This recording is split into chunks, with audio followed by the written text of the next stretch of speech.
Hi, I'm Ted Venema. Let's talk now about the hearing test and what you generally might expect to find in a hearing test done at a clinic. Let's go through the routine process and stages of a hearing test.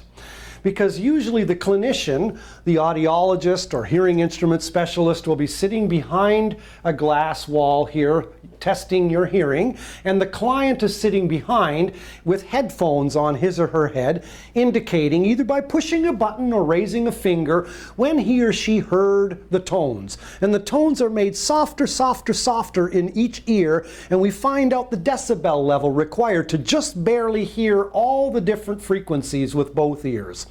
This is called the audiogram. And this is where the results of your hearing test are displayed. The numbers at the top represent pitch or frequency. On the left, you'll see 125. That's low C on a piano. 250 is 1 octave higher. 500, 1 octave higher. So bass is on the left, treble is on the right.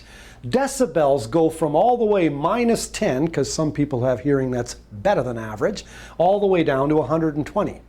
So we test the levels that is required for the person to just barely hear with both ears, one ear at a time. Here's degrees of hearing loss described. If you have normal hearing, that means it never took you more than about 25 decibels to just barely hear all the different tones with the right and then the left ear. If it took you 25 to around 40 decibels to just barely hear, you're said to have a mild hearing loss. If it took you around 50 to 60, a moderate hearing loss.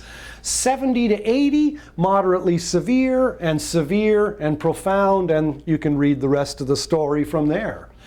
Now, let's talk, that's degrees of hearing loss. Let's talk type of hearing loss. Remember from other videos we talked about outer ear pathology and middle ear diseases. Those cause what's called a conductive hearing loss. So let's say the person had headphones on the ears and the hearing was tested, and the right ear is the O's, the left ear is the X's, and this is a person who may have, let's say, middle ear infection, otitis media. Oto-ear-itis inflammation, media middle. So with headphones and that pathology in the middle ears, it took maybe 40 to 50 decibels for the person to just barely hear all the different frequencies across the audiogram. Then they take the headphones off and they place a headband on the ear, on the head, and feel your bone, the bone behind your ear. That's called your mastoid bone. That round bone, they'll put a little box that will sit against that bone, and they'll deliver the tones that way. And when you're doing it that way, you are bypassing the outer ear, you're bypassing the middle ear, and you're sending the sound straight to the cochlea or inner ear. And when you do this, in this case, look at these little hatch marks. It means that the person heard perfectly normal through the bone, but couldn't hear through the headphone as well. That means the person had a conductive hearing loss. There was something blocking the passage of sound. Somewhere in the outer ear, maybe the middle ear, we don't know, but it was better when the person heard straight through the bone, because you're bypassing the outer and middle ears and the person's hearing like a baby. That's a conductive hearing loss. Good news, it means the inner ear hair cells are normal. We need medical attention to figure out what's wrong with the middle ear, and let's treat it. Sensory neural hearing loss is 95% of hearing loss. Here they did a test as well, but notice the hearing goes down. Trouble hearing treble. Then they take the headphones off. They put that bone thing, that headband with that little box on the mastoid, and they deliver the tones again. But looky, looky, no better. So that means that the cause of hearing loss damage is in the inner ear. Because even when we bypassed the outer and the middle ear, the hearing still wasn't any better. It was the same through the bone as it was through the headphones. So that's a sensory neural hearing loss. Now, sensory neural or hearing losses can be different. You can have a mild to moderate, and they call this mild to moderate sloping loss, you can have a worse hearing loss. And this is where the phrase hearing aid prescription comes into mind. Like glasses, hearing aids take a prescription.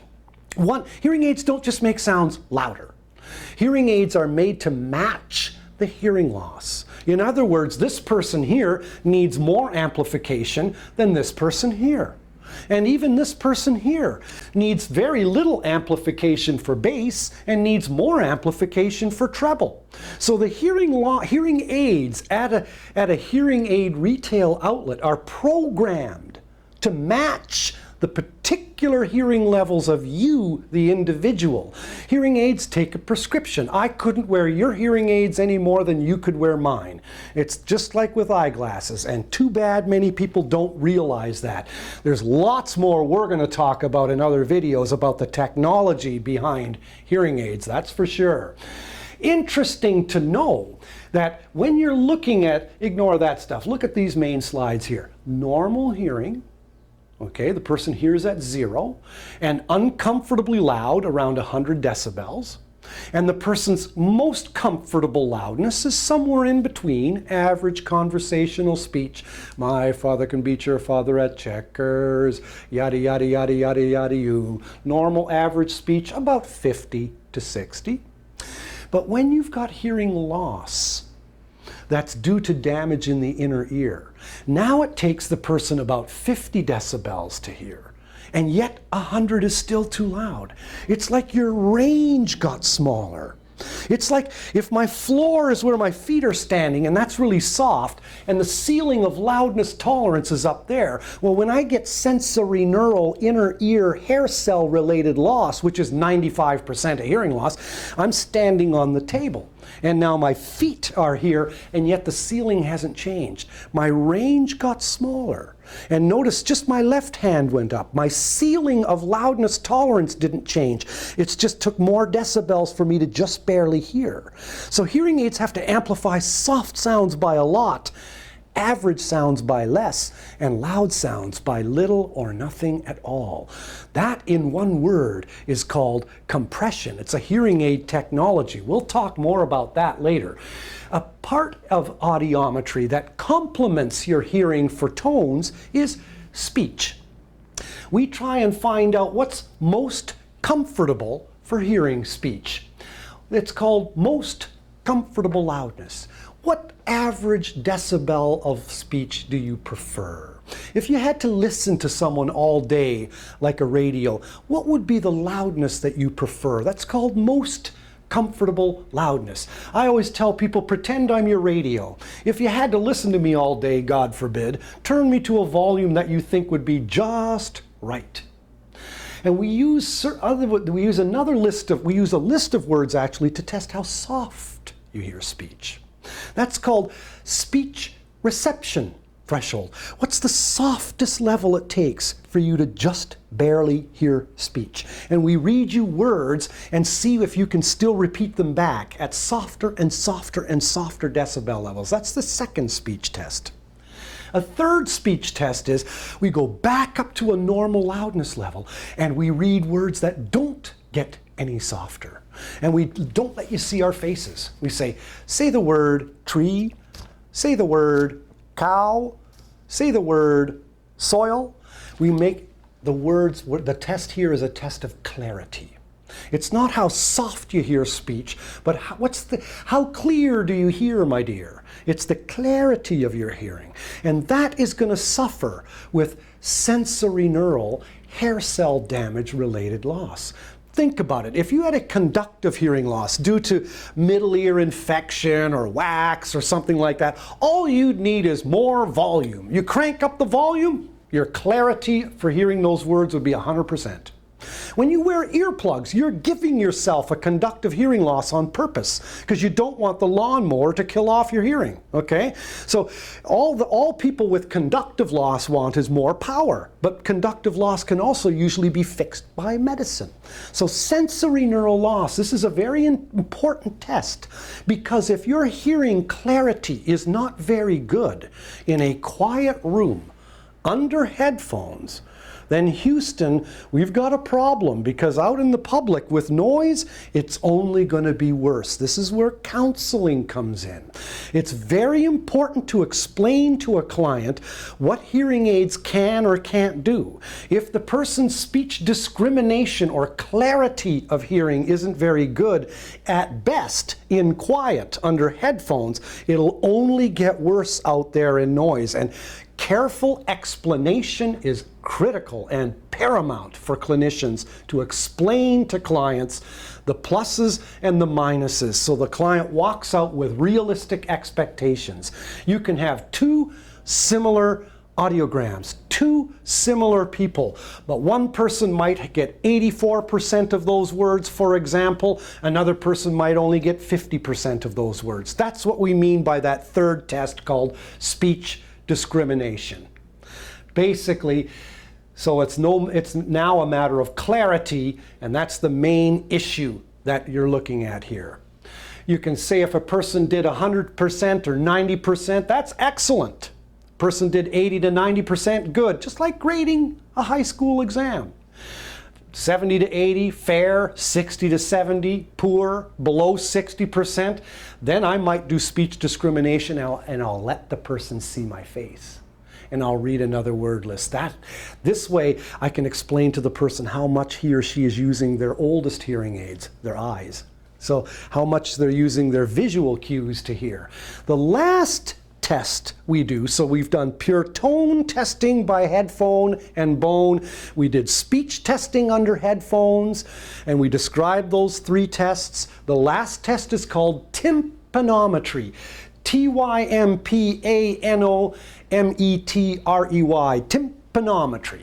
And it's a test of the middle ear. We stick a probe into your ear canal, and that probe is made to be airtight, so no air can escape.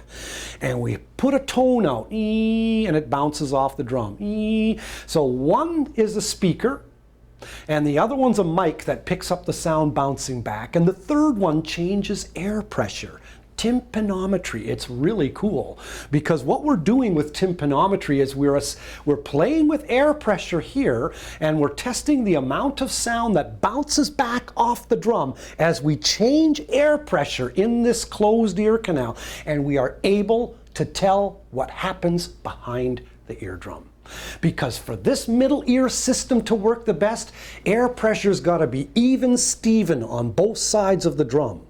And if it's not, you're going to have all of the sound bouncing back. So let's look here. A normal tympanogram is shaped like a pup tent. It means that most of the sound bounced back off of the drum when we put positive air pressure in here, because this was normal air pressure, this was positive, uneven. So all the sound bounced back. Then we made the sound the pressure here equal to the pressure there. Less of the sound bounces back because a little bit went through. And then when we make the pressure here negative, and this is normal, once again it's uneven. So all of the sound will bounce back. So normal tympanogram, all the sound bounced back with positive air pressure in the ear canal. All the sound bounced back with negative air pressure in the ear canal. Less sound bounced back when the air pressure was made normal in the ear canal. That means the air pressure over here was normal as well. So when you've got early ear infection, your tympanogram will look like this, because you've got negative air pressure behind here. Remember, early otitis media means your eardrum is sucked back, because the eustachian tube is no longer letting new air get in there, and that middle ear space is absorbing oxygen. So now your tympanogram is going to have a peak over negative air pressure. In other words, I had to use negative air pressure here to counteract the negative air pressure there to be even Steven. And so that peak will be over negative. And then with advanced otitis media, remember from previous videos, now you're getting fluid behind the ear. And now the eardrums are like, they're bulged. And well, no change in air pressure can counteract a bulge of pus behind the eardrum. So their tympanogram will gradually flatten out and it'll change to a flat line, a B. So early ear infection, advanced ear infection. There are other types of middle ear pathology. Sometimes these result in an abnormally squat or small tympanogram. One example is otosclerosis, a soft porous growth of bone in the middle ear space surrounding the stirrup bone, making the whole middle ear system more stiff. They will get a remarkably small tympanogram. So lots of these tests are done. In a hearing test at a clinic near you, you can see the thoroughness by which it's done to tell the degree and the type of hearing loss that you may have. A hearing test can tell where the pathology resides, and a hearing test can tell whether you need to refer to a physician first before even thinking about hearing aids. So I just hope that this little video has kind of shed a little bit of light on some of the complexities and intricacies of your basic hearing test. Pure tone, speech, and tympanometry. 1, 2, and 3. Thanks for listening. Cheers.